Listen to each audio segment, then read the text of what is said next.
who at the time was resident in Skookumchuck, British Columbia.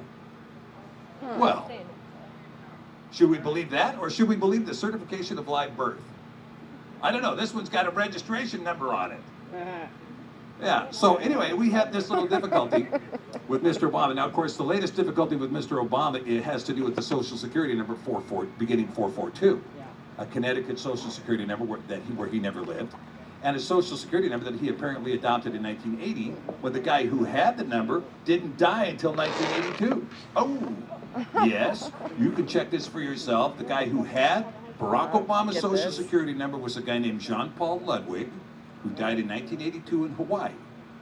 And from that point forward, Mr. Obama picked up his Social Security number, which appears on his faked draft registration form that he filled out in the year 2008.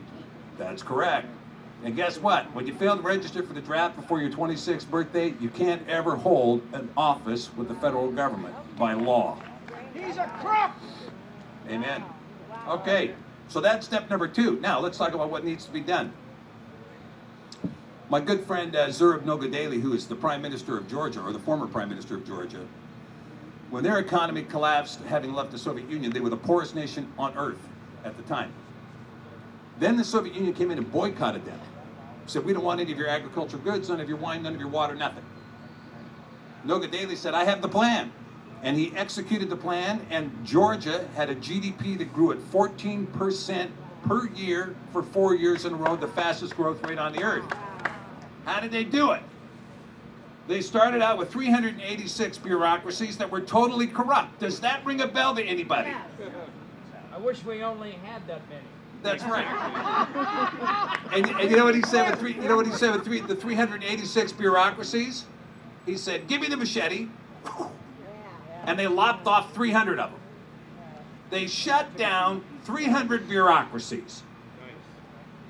And by shutting down 300 bureaucracies, guess what? We went back to premises like buyer beware. You remember those days when you had to be careful yourself? You didn't have somebody babysitting you from the nanny state?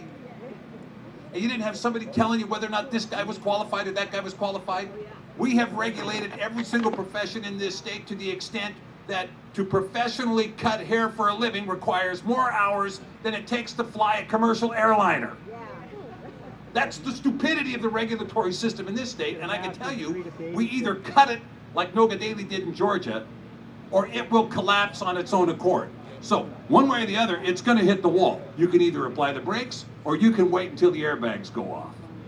That's where we are. So, we're under an emergency situation. There are emergency steps that need to be taken, and most of them are economic. But it begins with changing the leadership in this country. So I'm going to urge you all who are not informed on the issue of natural-born citizen. There are a ton of spaces you can go. Obama Release Your Records, naturalborncitizen.blogspot.wordpress.com, Mario Puzo's site, Charles Kirchner's site. There's a ton of places you can go. You can get completely informed on the issue, and you'll find out. And last but not least, if you really want to get up to date, buy the book. Okay, thank you all.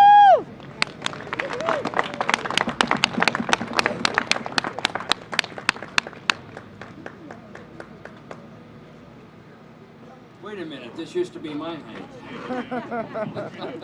Okay. Yeah, so more hours to cut hair than fly a plane, and yet still I'm having a bad hair day. Okay, right now, Beth, where are you? Where's Beth? Beth is there. She's got a bucket. She's got 4 tickets for a movie that most of us here probably want to see called Atlas Shrugged. The tickets, 4 free tickets. Defund the illegal aliens. Alderwood Mall is at 8 o'clock tonight. 8 o'clock tonight, Alderwood. So go ahead and drop your name in the bucket. You could win 4 tickets, go to Alderwood, or, you guys could possibly sell them. You are capitalists. We also have some conservative newspapers that are trying to get this going. Fiscal Live, pick one up. Take a look. There you go. Thank you, Beth. She'll be around, and if you just give us your email address and the routing number to your bank account. Okay. I'm sorry. Right now, we're going to bring up another speaker who was a congressional candidate, ran against Jay Inslee, and I have no idea how he did not win because we've all seen Jay Inslee.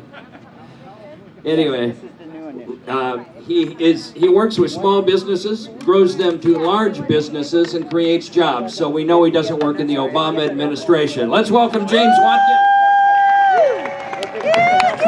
This time we're going to get the numbers. What it does is, it makes the employers put all the employees on the database to check to make sure they're here. So we having fun yet? Yeah. And this is an application. I want from to talk a little bit PCO today about for the what Tea Parties and the are, Republican Party. what we do, and kind of what we believe in. I'm a PCO. This is Most my of the people third here Tea are Party. I PCO. started doing Tea Parties 3 years ago in my 35% neighborhood of the when I Republican was out waving signs on the corner that 35% said, of I the can't Republican afford Party my right government. in 2 years. You guys remember those kinds of signs? I'm not seeing a lot of them today. But we need We got the no PCOs more. to vote with We got us a couple at others. the- That's how Tea Party started. What is the central